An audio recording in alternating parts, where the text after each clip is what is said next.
We assembled here today are issuing a new decree to be heard in every city, in every foreign capital, and in every hall of power. In the very first moments of his presidency, Donald Trump put the world on notice. From this day forward, it's going to be only America first. America first. In the broadest sense, every national leader has a responsibility to protect the interests of the country he or she leads. But Donald Trump seemed to be warning of more than that. Every decision on trade, on taxes, on immigration, on foreign affairs will be made to benefit American workers and American families. Within months, Trump made it clear he intended not only to defend America's interests, but to personally define America's interests, and to do so without regard for foreign policy expertise and advice or for the complexity of international relations.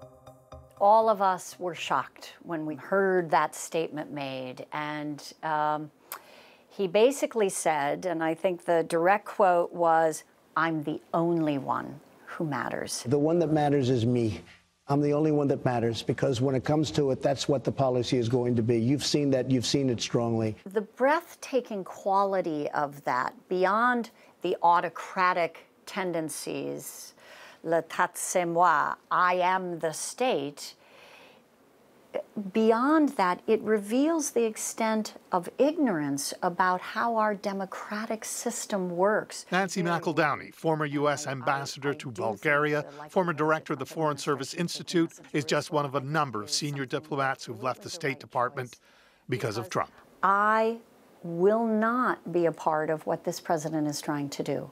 She resigned from the State Department last year, as did former ambassador to Panama, John Feely. And now that I'm retired and out of the service, I can say, as much as the underlying values and principles of much of this administration's foreign policy bother me, the amateurism bothers me quite a bit too. The exodus from the State Department has not been entirely voluntary.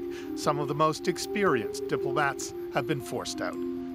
Tom Countryman was Assistant Secretary of State for Nonproliferation.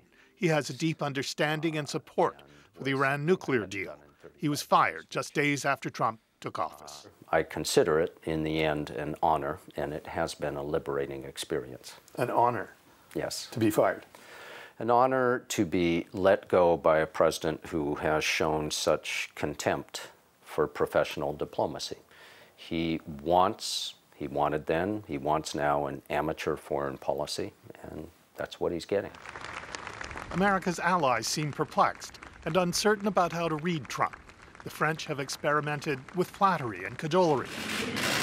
When Emmanuel Macron visited Washington in April, both he and Trump seemed to bend over backwards for each other. In fact, I'll get that little piece of dandruff for... He came here and he did indeed flatter, and they had all of the pomp and circumstance of a marvelous state dinner.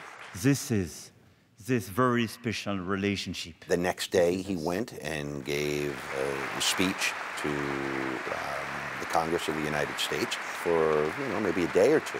A number of folks around the world and analysts who thought, aha, he figured it out. As long as you flatter him personally, you can kind of get away with the other stuff. But the specific thing Macron wanted was for Trump to agree to keep America in the multilateral agreement over Iran's nuclear program. But nothing Macron said appears to have mattered.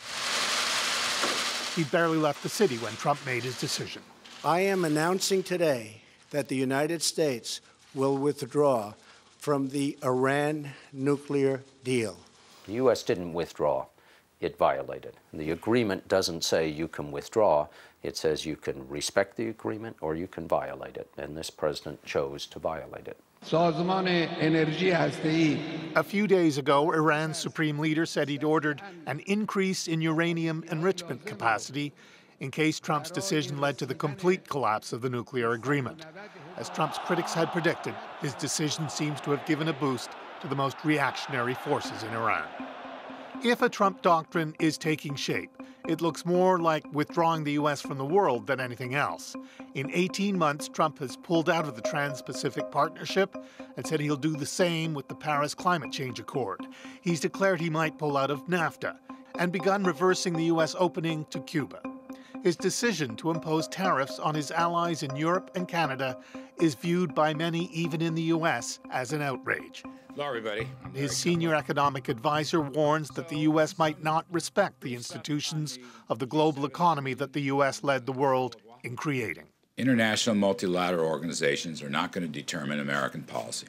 All of that will confirm to Kim what Trump has said, that he is the only one who matters. He sets the policy, he is the deal maker and the deal breaker. It will be hard for me to argue to any country on earth that they should sign a bilateral or a multilateral agreement with the United States. If the American president can so easily pull out of any agreement that previously committed the United States to anything, of what value is the signature of the President of the United States? The President of the United States has as much information and expertise about the world available to him as anyone in the world. He has direct access to other world leaders, their thoughts and advice. It all comes with the job. The Turks have a great sort of proverb, and it goes, "The head that wears the crown grows smarter," meaning that as you take on responsibility, most people rise up to that responsibility and they become more judicious and more prudent. I believe what we're seeing with Donald Trump is the exact opposite. He's been very open about the fact that he doesn't read. He's not interested in history. He's not even getting the basic information that most presidents do through the intelligence briefings that are provided daily. In fact, Trump said as recently as Thursday that he thought that attitude was more important than preparation for his meeting with Kim. I think I'm very well prepared. I don't think I have to prepare very much. It's about attitude. It's about willingness to get things done. But I think I've been preparing for the summit for a long time, as has the other side. I think they've been preparing for a long time also. So this isn't a question of preparation. It's a question of whether or not people want it to happen. And we'll know that very quickly. Secretary of State Mike Pompeo, only a month and a bit into his job, has been preparing, meeting with Kim, and making sure Kim understands what Trump will be looking for when they meet, what a real denuclearization agreement would mean. When I spoke with him, I could not have been clearer about the scope of the verification work that would be required, all of the elements that would be necessary in order for America to understand that there had been real denuclearization. But the president still has to be prepared for what's unknowable. When President Ronald Reagan met Soviet leader Mikhail Gorbachev at Reykjavik in 1986 to talk arms control, I'm always optimistic. Reagan expected to talk about arms reduction, but Gorbachev surprised him with a proposal to eliminate all nuclear weapons within 10 years. It didn't happen, possibly because Reagan was caught off guard. It was a lesson in how unpredictable leader-to-leader summits can be, a lesson learned by a young State Department staff member with Reagan, Nancy McEldowney. There's always a surprise. There's always a twist. There's always something that you didn't think through, and you do have to think on your feet. Trump's staunchest supporters have allowed themselves to believe that simply by meeting with Kim Jong-un, Trump has put himself in line for a Nobel Prize. A small group of House Republicans has nominated him for the honor, and Trump has not discouraged any of it. As Trump himself would say, we'll see what happens. It would be foolish to bet against it in these extraordinary times. Keith Bogue, CBC News, Washington.